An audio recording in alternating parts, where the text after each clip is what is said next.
am so excited. For the first time in the history of this channel, we are going to sit down and chat with Mr. Magic himself, Making Everyday Magic Dad. And he will be here to chat with you, to answer your questions. Welcome back to Making Everyday Magic. My name is Shanna, and if you are new here, we are a homeschooling family of 4. We are entering our 9th year of homeschooling, and today we are so excited to have a very, very special guest on our channel, Mr. Magic himself. Guys, let's sit down and ask a homeschool dad some questions.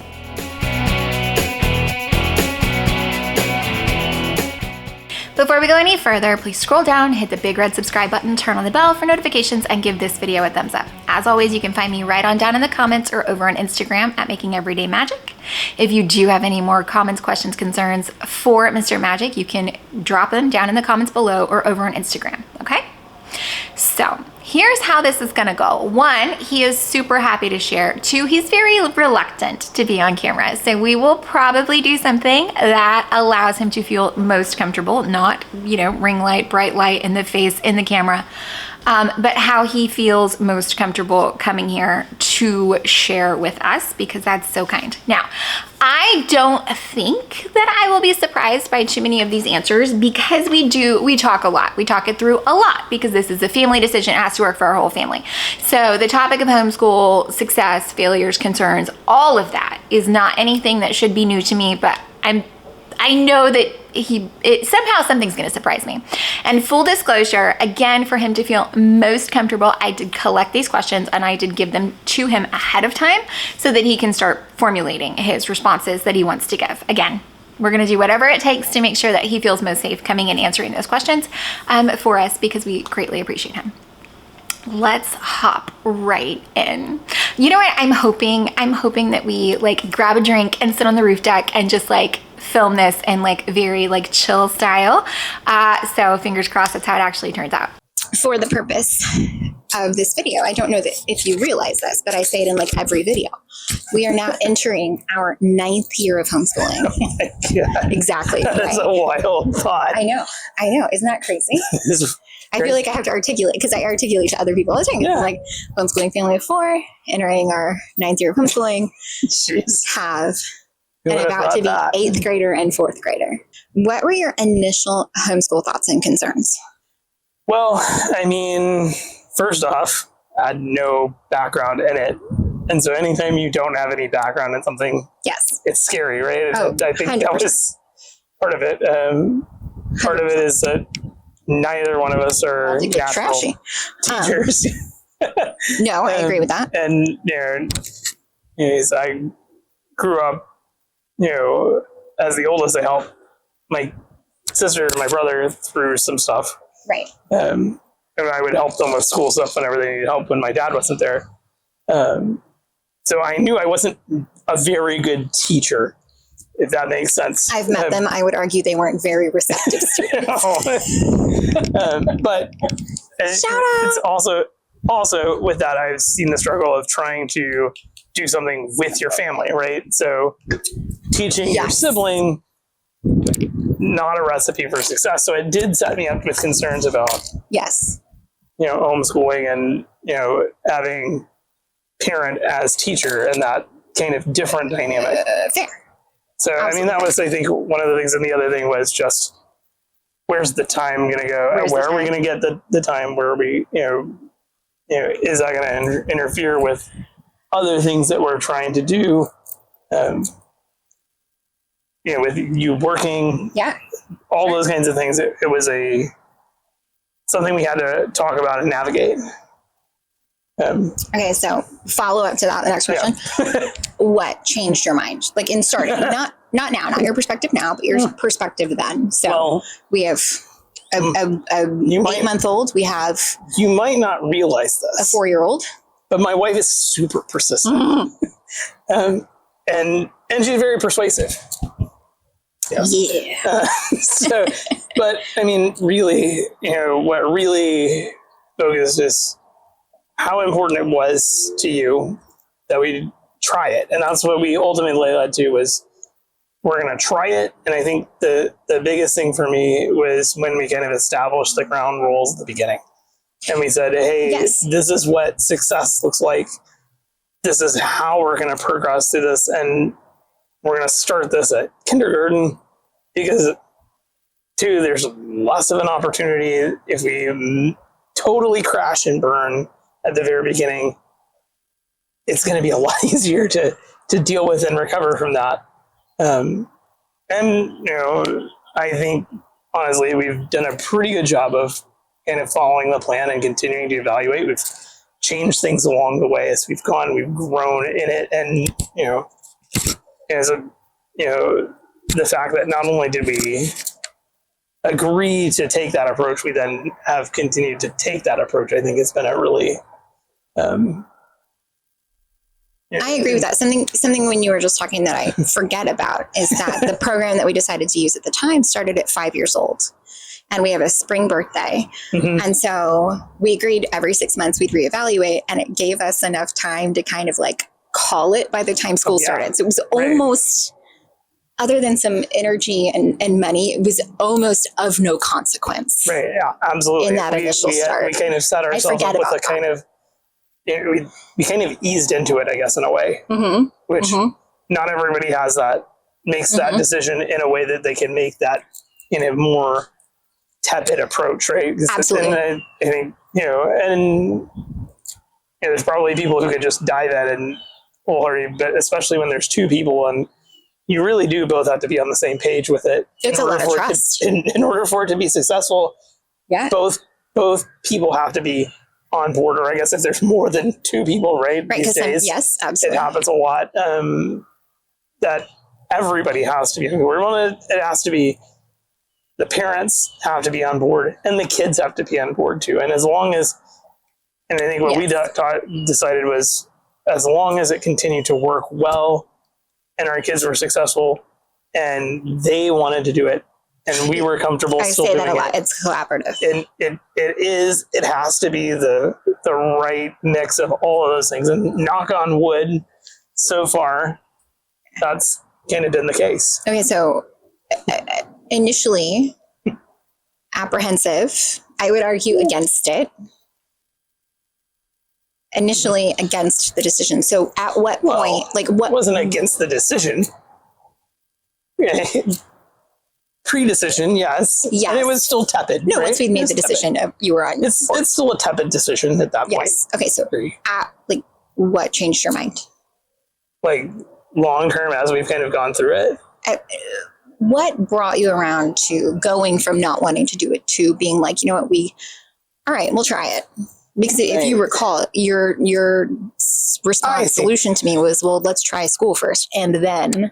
Well, I think what we ultimately decided was, again, that we'd try it, and if we screwed it up, right, it was easier to go backsies, right? Yes, backsies. Right, backsies was easier, so it's like, okay, well, that's pretty rational. I think it's pretty reasonable. It's a pretty solid approach. So, okay. Let's go for it. Okay, so when did you start to feel like it was the right choice? I mean, it always... Is that hard? That's a hard question. It is a hard question. I don't know that... There was a point. There was a, snap moment, but things that have led me to believe that it continues to be the right choice. Yes. Is the opportunities that our children are afforded and the educational experience that I hope they're able to get, because I feel like we do get a lot of it out as a family too. The fact that, our elementary age kids were able to get exposure to real world history. Yes. Right. And it was, I'd argue, not necessarily, I hate to use the term age appropriate, but it's about the most,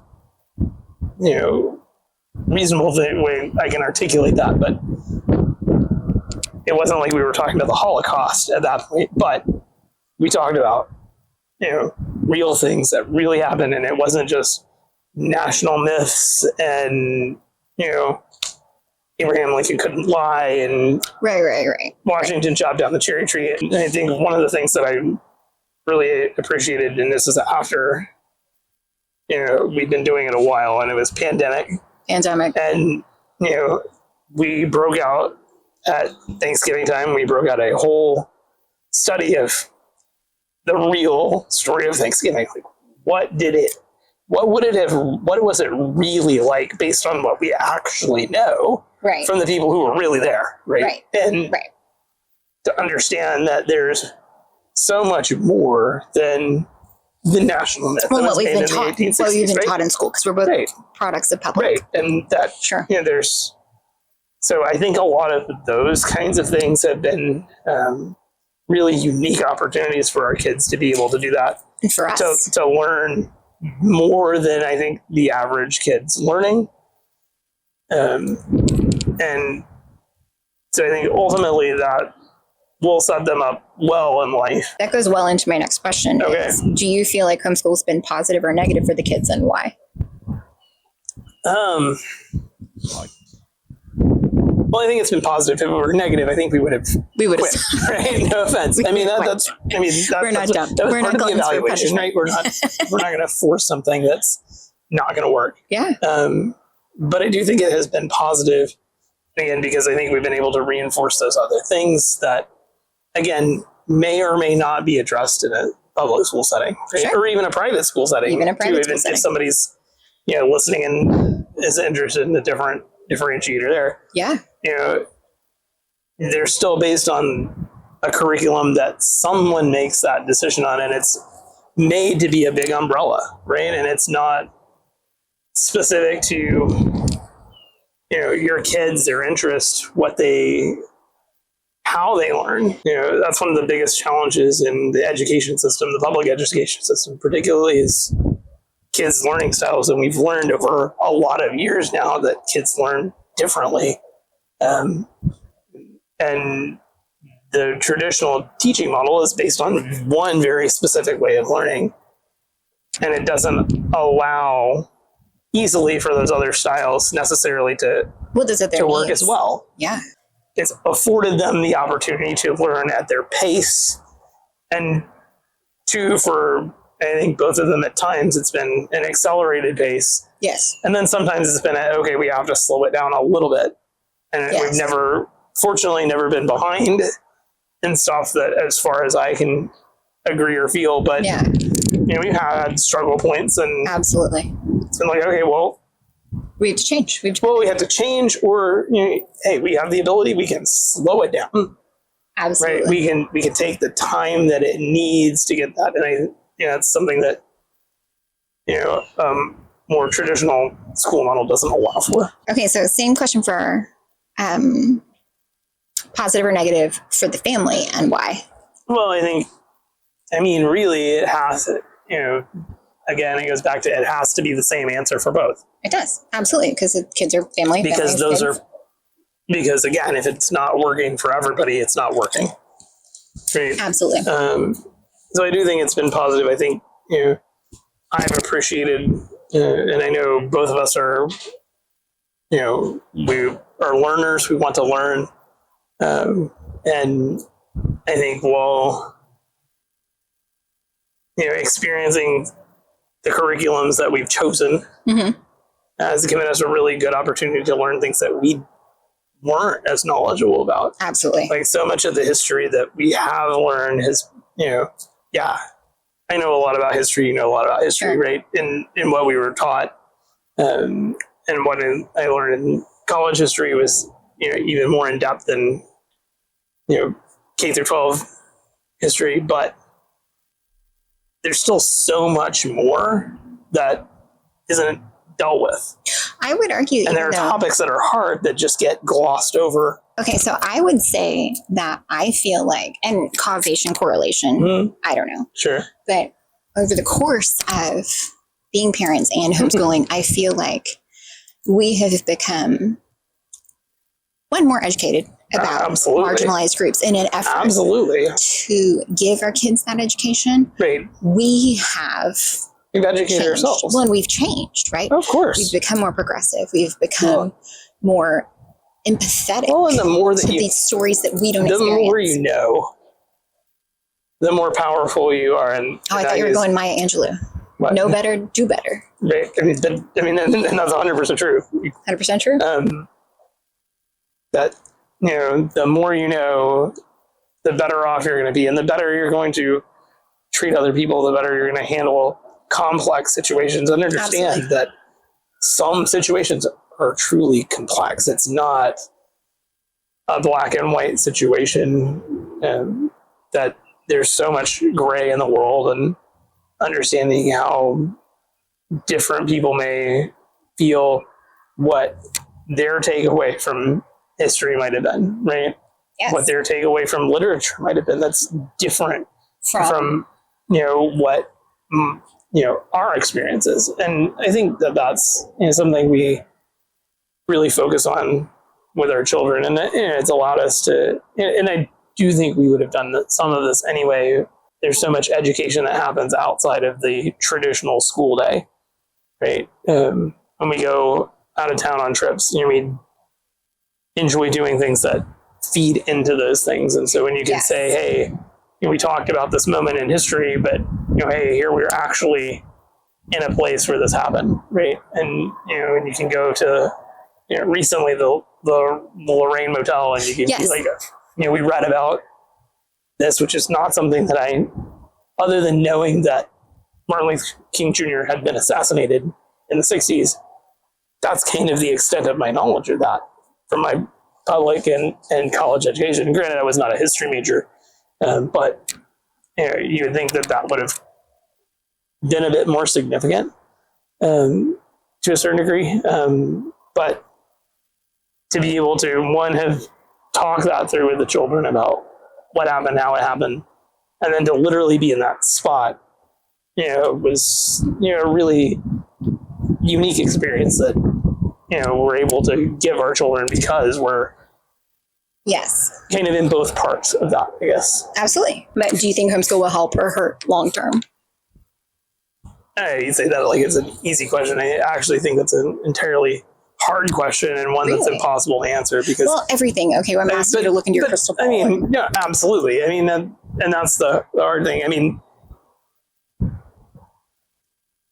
yes. Do I think, if I didn't think it was going to lead to their success, we wouldn't continue to be doing it. Now, will it? Who knows? It's a crapshoot, right? It's like anything with kids, raising kids, right? It doesn't matter what you do. You just don't know, and you're just kind of doing the best that you can do right now. And hopefully it's good, and hopefully it's good enough, and hopefully we're instilling with the right things for the right reasons, that they take those things away. And I do think there's probably going to be some little things that they'll miss out on as part of public education that they would have gotten. But I hope that the items that they are able to take away, some of the more unique educational experiences, and hopefully higher critical thinking and independence, that those are things that will serve them well, regardless of what they do in their lives going forward. How involved are you with our homeschool, and then why is that your level of involvement? Well, that's also a bit of a loaded question across from the person who does, I'd argue, so much. No, she does so much, right? Yeah, I am involved. Every year when we talk about curriculum, we talk about it together. Yes. Usually it's a lot of you telling me what you want to do, and it helps me to talk at you. and we okay, that seems like it's on the right path. And but then as we go through the school year, when there's struggle points, there are times where you got to tap out, and yeah, absolutely. And that's been a lot in the last year with both kids, right? Because it is hard, and they're both doing math that's relatively advanced for their age. Yes. And and they have different skills levels in that. And that's something that I'm stronger at. Absolutely. And I can hopefully help them better navigate through that, right? And I think you've been pretty solid at that. And then I do enjoy having Dad and me Mondays on holidays. Yeah. I think the biggest restriction to me being more involved would be just that I'm not home every day, all day. Sure. To be able to be, not home for hours and hours during the day to do that with you guys all the time. Yeah. So I do really enjoy those opportunities. I've enjoyed in the past when we've listened to history in the car, because it's been an opportunity we kind of all get that together. So there's a lot of times that we do some things together as a group, and I do enjoy, while I'm not necessarily as involved in the day-to-day of like the Michael Clay Thompson literature study, that when it comes to reading the books, a lot of times I'm the one that's we're reading them together, which we read some together, and we read some, just let them read them. But I enjoy doing that. I enjoy having that opportunity to read to them and read stuff that I think is a really great thing for them to but not be necessarily reading. something we would have chosen, And, right? And the fact that, the literature's not only, kind of classic literature in a way, but that it's fun for them at the age when they're reading in it. Yeah, of course. So, and it's something that I enjoy, and I enjoy that I get to share that with them in that experience. So, I mean, I would say the short answer to the question is not as much as I would ideally want to be, but I am absolutely involved. Yes. Yeah. Okay, so then do you help teach or partake in any subjects? I think we kind of answered that one already, but okay, so let's shift that just a little bit. We're going into this next year, and we're doing Black American history. Like we kind of loosely talked about doing that as a family, so evenings or weekends, so that we can all benefit. Yeah, absolutely. And I think that's something that I think it's really, really valuable for all of us, because we can learn about a whole different experience that is not our experience, right? Absolutely. And really not our family's experience. Let's learn from, some of those other experiences that we can take away. Hopefully something positive and inspiring. I hope so, yeah. And also going, hey, wait a minute. We don't ever want to be a part of something that does that again. Right. Absolutely. Right. Inspire change. But also I think doing that as a family is an important. Right. Well, it needs a family, I think, to tackle some of those more challenging topics, and that we all are there. Age appropriate in the sense that it's not designed for their ages. I don't. Not that it's not inappropriate, that it's not designed for their ages. Well, and we've had this discussion too about age appropriate and what's age appropriate. It's whatever we're able to talk to them about, and they'll tell us when it's not age appropriate, right? We'll know. But it's never a reason to not give them information, right? Not to share, not to help them understand, because the world's complex. And if they grow up thinking that the world's not, that it's easy and it's this simple thing, they're not going to understand.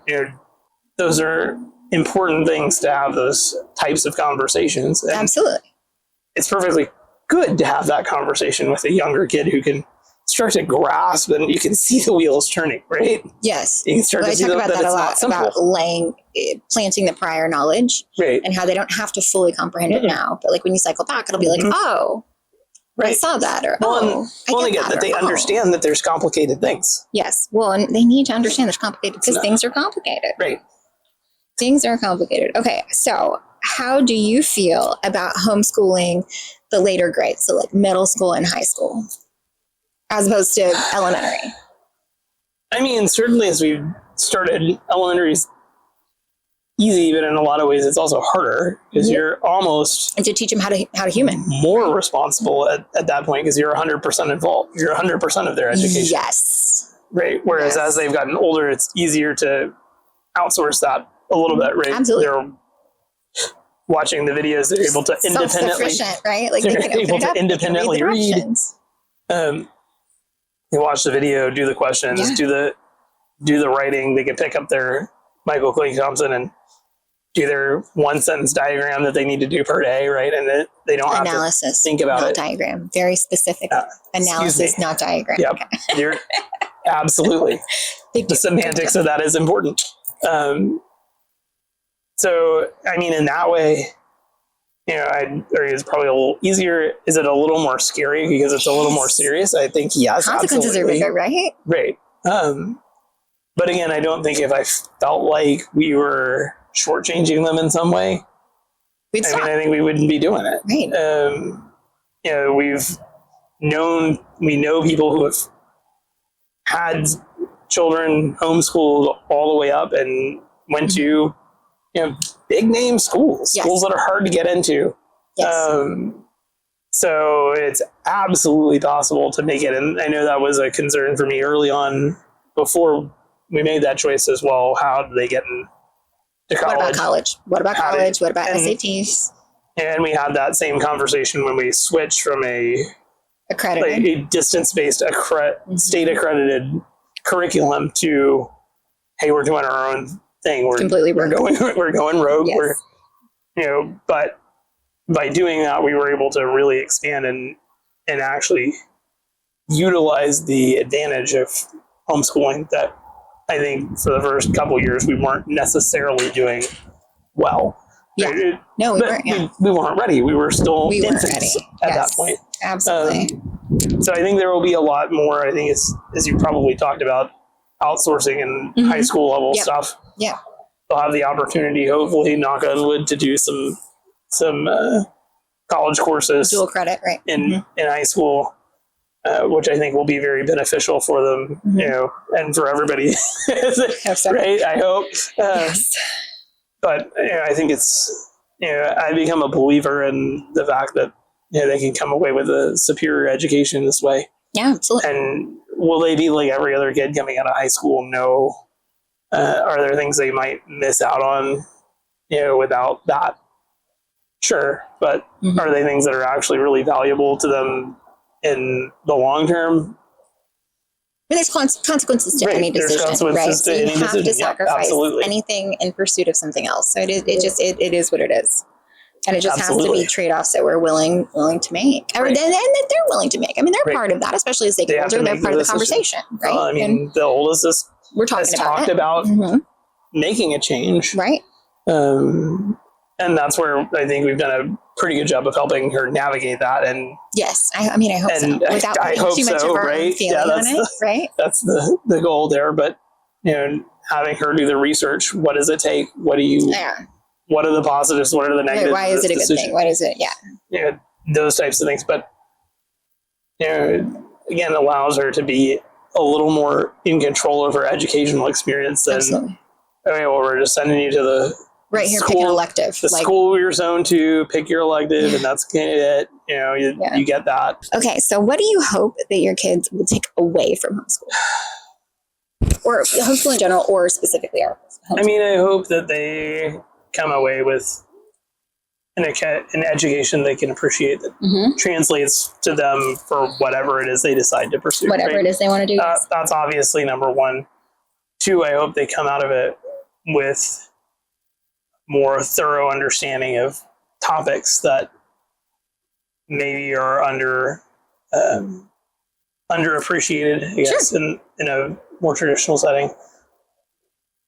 And I hope they come away with the ability to, self-govern and self-understand. Sure. That they have that self-reliance of their education, right? That they can go into college where, college traditionally, and this isn't all colleges, but it's not like you just go into class and they tell you what they're going to tell you. They talk at you and you just take a multiple choice question test about everything. They want you to have thought about a topic that, that you've done your studying and that you put something more into it than just what they're saying at you. And I hope that they're able to do that. And it's in a less formal setting than high school, where you're sitting in a classroom for an hour every day with somebody talking at you.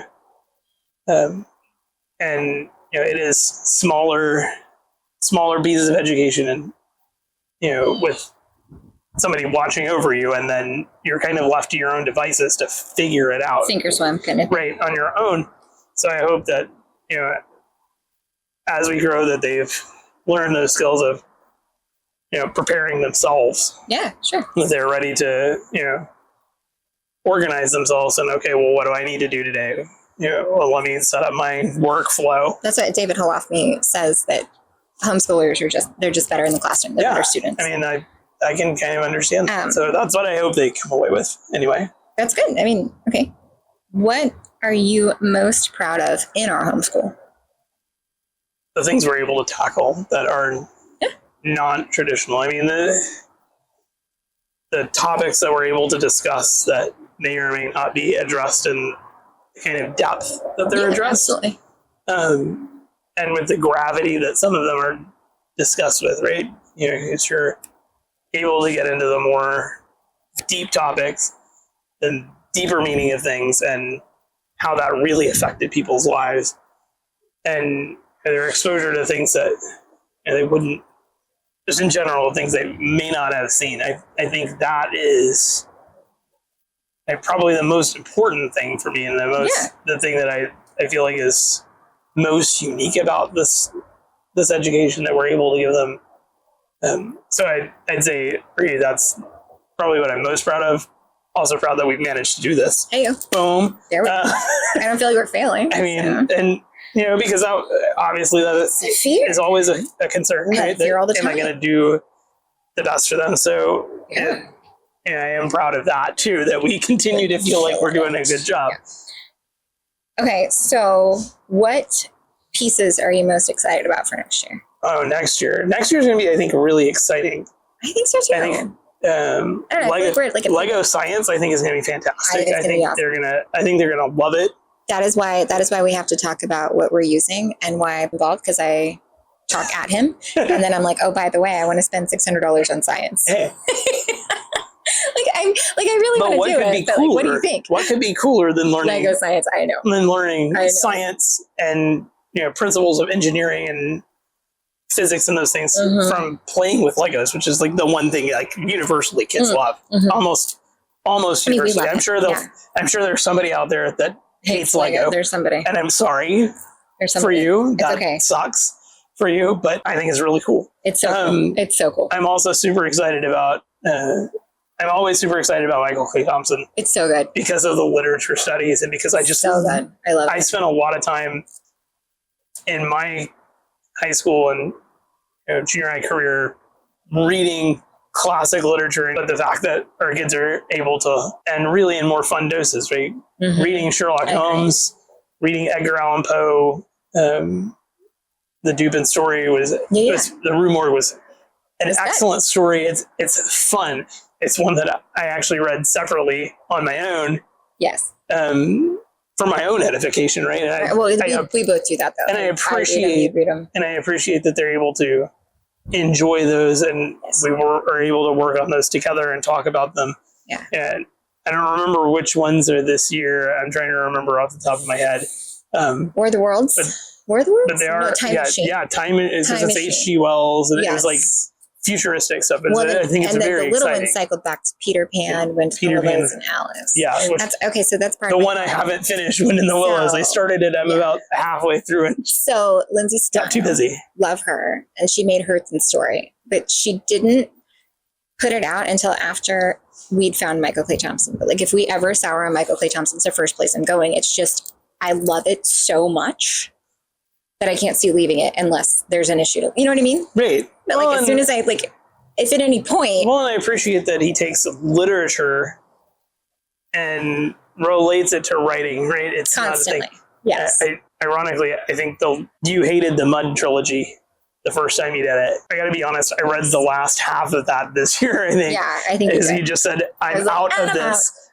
You got this. I was surprised how much I enjoyed the last Mud book. That's fair. And part of it was, I think, because of how relatable it is to the world currently. I know. And just the crazy way it ties in. And, fortunately, I'm able to talk to my little one about that because of it. Allows us to talk, it allows us to talk about a different thing from that. But I do love the literature-based learning, and I love that they tie that classic literature into writing, which is a hard thing. And everything. I don't think, and I was in advanced English my whole life. And I never feel like I ever got any real genuine writing education. Right. It was formulaic. It was formulaic writing. Do this to pass the test. Do this to succeed on the AP test. I think that will hopefully allow both of my children to be better at that, because it is a skill that is underserved in the world. When you use it so much. The number of people in my profession who don't do it well. Right. And can't manage to write something that's written. And it's literally something that we have to be able to do. Right. Okay. So this is the last question I have. Oh. Is how do you navigate homeschool questions in your outside life, like at work or somewhere? Because it comes up and it's weird. It does come up. Because even for me, it's like, oh, when people ask, oh, what school do they go? Oh, we homeschool. And then it's like a whole thing. So what's that like for you? Okay. So, I mean, for me, in the old days, when we first started, we'll go through this and at the time I was involved in tacitly behind the scenes with K through 12 public education at the time. So really weird. So I had a lot of weird behind the curtain scenes. So, and you met with a bunch of school people. You went to a bunch of school board meetings. So I'm sure you got the question. Understand the dynamics of that. Also probably played a factor in being okay. Having that especially as that went on. Yeah. Obviously, when you first decide to do it, there's a lot of questions, and it's like, what are you doing? Yeah. You're doing what? Yeah. And especially from people who are more established and from here that have a very specific connotation to what that means. Like, okay, but wait, that's not why we do it. Yeah. It's secular and faith-based, right? Yeah, absolutely. Yeah. Absolutely. And so there is that aspect of it. But I found that further in my journey, and honestly now, most of the time I'm getting questions about it. It's actually from people who are younger than me, which is we're at that place weird. Now. I know I don't care for it. It is weird. Now I'm the old guy. Sorry. In some ways, when people ask me about that, I try not to shy away from that, right? And I don't always I'm not shouting it at the rooftops to everybody. This is what we do. No. Right. Yeah. I'm not trying to convert people, right? It's not a thing that I'm trying to do. But when people ask me about stuff, I genuinely talk about that. And, I do get questions sometimes about, what about this or what about this? Or how do you feel about that? And, then I take it just as I would with anything else. Okay, well, I'm happy to talk about it. To whatever level you're willing to listen. Right. Well, now we're so confident in it. And, I will give you my honest opinion about it. Right. And, it's one of those things that, I always try and say it's not for everybody. No, gosh. It can't be this is not it's not. It's not a. And that's okay. It's not everybody's choice. And it has to be, the right mix. Right. It has to be hitting on all cylinders, because if it's not working for one piece, then it's not going to work for everybody, and it's not going to work for the group. If it doesn't work for the group, you're not going to succeed. You're not going to succeed because if the kid's not on board, willing to learn in that way, or willing to learn in the way you're able to provide for them, because that's another thing. Your teaching style may be different from their learning style. Just like in public school education. That with the kids on different things, though, where it's like, this is how my brain tracks it together. Right. What do you mean this doesn't make sense to you? Like, why aren't you getting this? Which is why sometimes it's good to have you tap in, especially with math and things. Absolutely. Well, and sometimes, and I always had that problem, because I usually tapped in on math for my siblings as well. That for me, math just kind of made sense. It made sense in a lot of ways, and not to say that I didn't struggle along the way. It was just easier. Math generally made sense to me most of the time. And once I kind of got it, it's like, okay, I got this. Like, it's no big deal. I know how to, once I kind of got the concept, I know how to apply it. It's got to be a compatibility with your way of teaching. And I feel like I do a better job of that now than I did when I was young. Don't we all, though? To be a little bit more patient and understanding with somebody who just doesn't instantly get it. Yeah. I mean, it's a humbling experience. It's hard. It's a humbling experience. Because it can be really, really hard. Yeah. And I mean, they say that the best teachers and best coaches are people who did it but weren't great at it, had to work hard at The it. best way to learn is to teach. Like if you can explain to me how to do it, then you got it, right? Right. Okay, so I thought of another question. Okay. What would you say to someone who, one, maybe is apprehensive about it, or say to someone who's trying to talk to their person who's apprehensive? I'm sorry, I threw it in there. No, that's okay.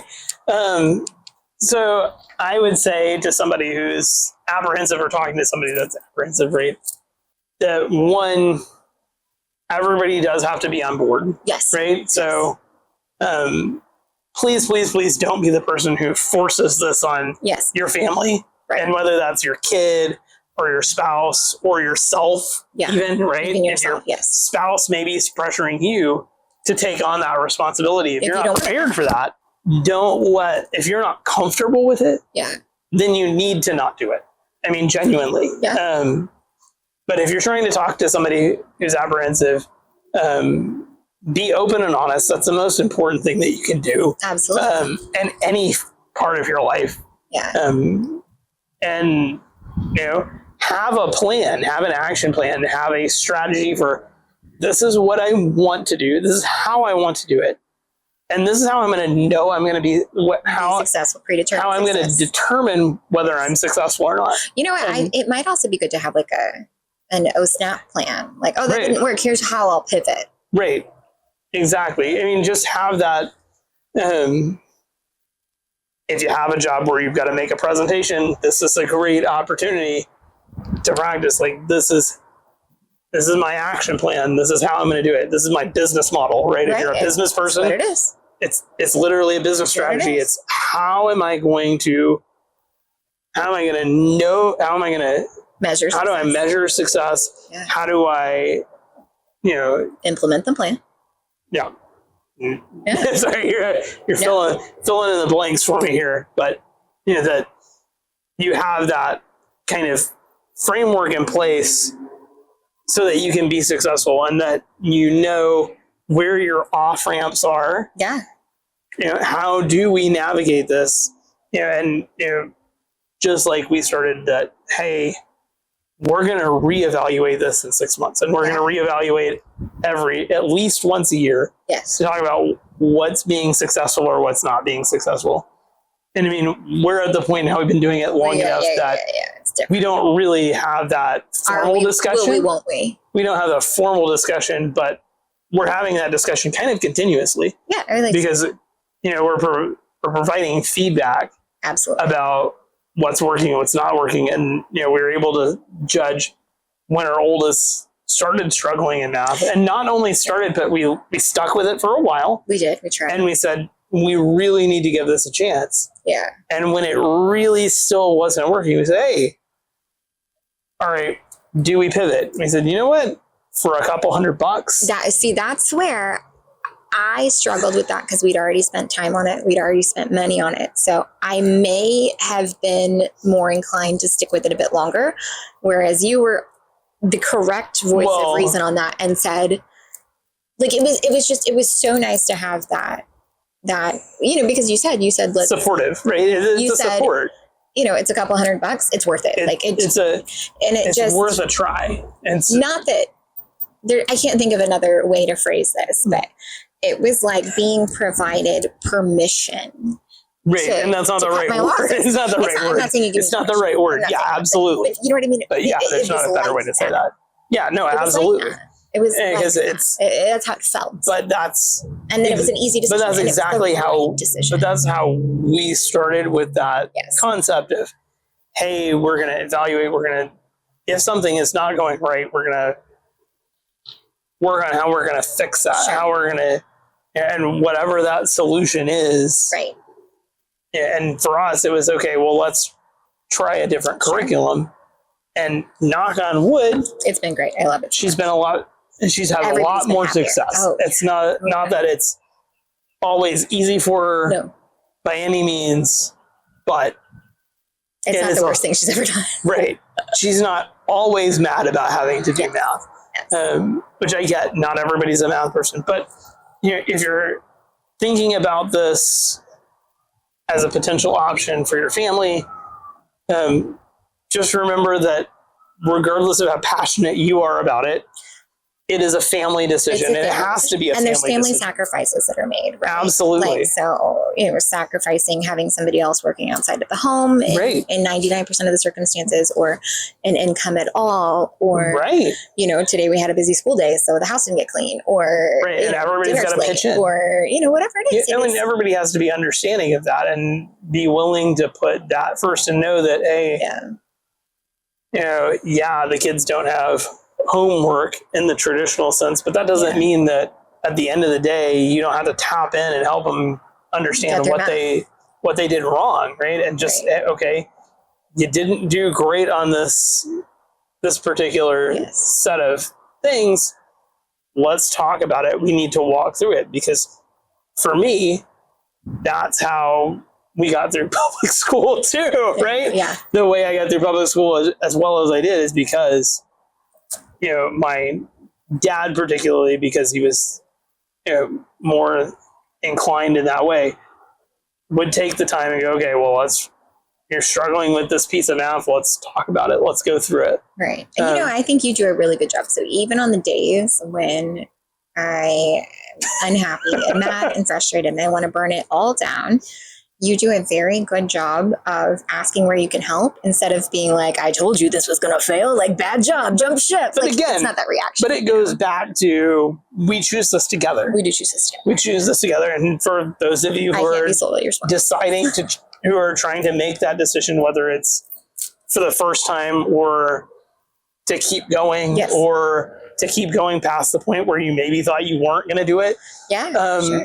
That, it continues to be a family decision, and it continues to be that everybody's on board. And if you're trying to convince somebody, just, again, the best thing you can do is have that action plan. Just think of it as a business strategy that, that's a good recommendation. You have to have the plan. You got to get the investors on board, right? You got to get them on board. You got to know, what's my off ramp if something goes wrong? How am I going to continue to help them achieve their goals? How am I going to help them achieve the goals they want to achieve, and not just what I want to achieve? What am I going to do whenever I hit a subject or a thing that's hard for me? Yeah, absolutely. Right. And I think for you, that's been math at times where you're like, ooh, I know I'm not going to do as well at that. Yes. But I've got the videos doing it. Right. And sometimes that doesn't really explain it well. Right.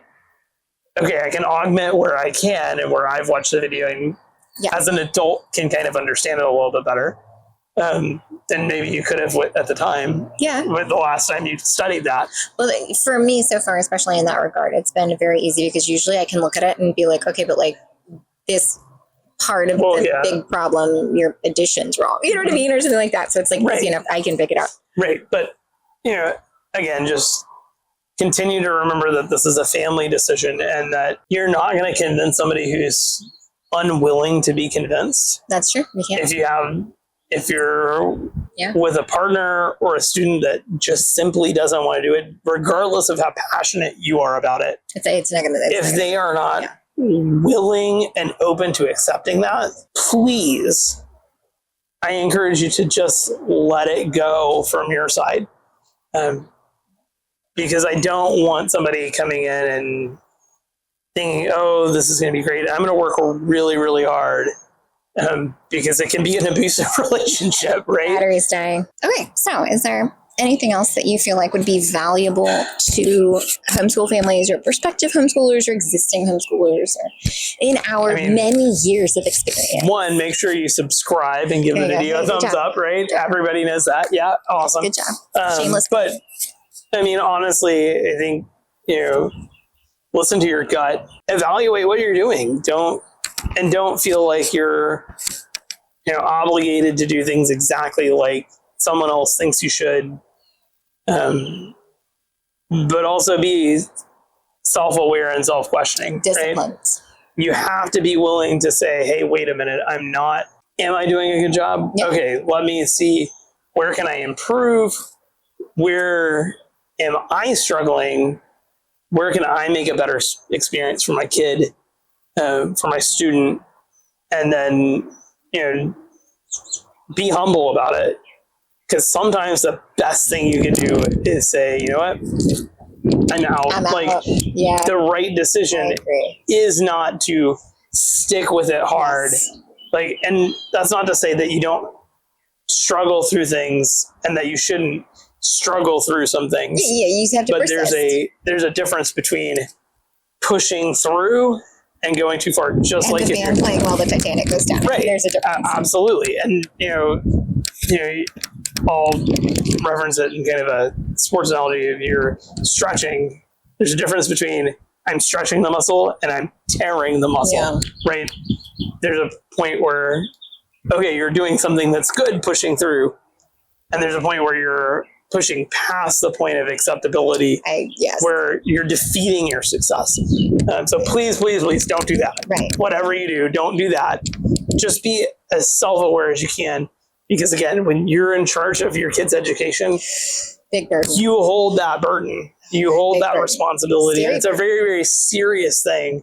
There's nothing more important, I think, than a kid's education, because I think we really believe that education will solve problems, right? That's how we solve problems, is through education, and educated people solve the world's problems. Yeah. That the more educated people can be, the better humans that we can be. Absolutely.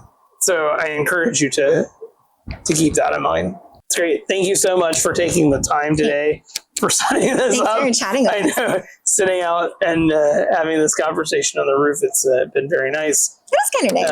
And it's one of those things, I don't think we've talked about a lot of these things. So when I filmed my intro, I was like, I don't think I'm going to be surprised, because we talk about things a lot. We talk a lot. We do.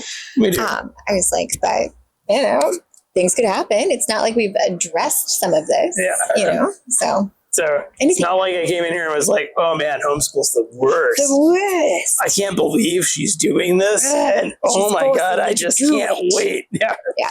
Thanks. That's going to be the soundbite that people, It's amazing. My wife is amazing. I'm glad that you all have her as a resource, because there weren't.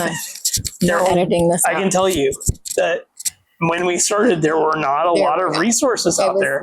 It was really, really hard to find resources in the type of homeschooling that we wanted to do for our children. Those homeschooling. Oh my God. But I mean, it was hard. So I'm very, very proud of my wife for being able to extend this out to the world and be another voice of reason for people who are looking at this from that particular angle. And thankful that she invited me to be on here, as apprehensive as I am about. Thanks for coming. He hated every minute of it. Thank you for having me. Thanks for coming. Okay, bye. Guys, I hope that you found any of this helpful, entertaining, or informative. If you did, please scroll down, hit the big red subscribe button, turn on the bell for notifications, and give this video a thumbs up. As always, you can find me right on down in the comments or over on Instagram at Making Everyday Magic. Be sure to give the hubs some love, since he was so kind to come and sit and share with us. Bye, guys.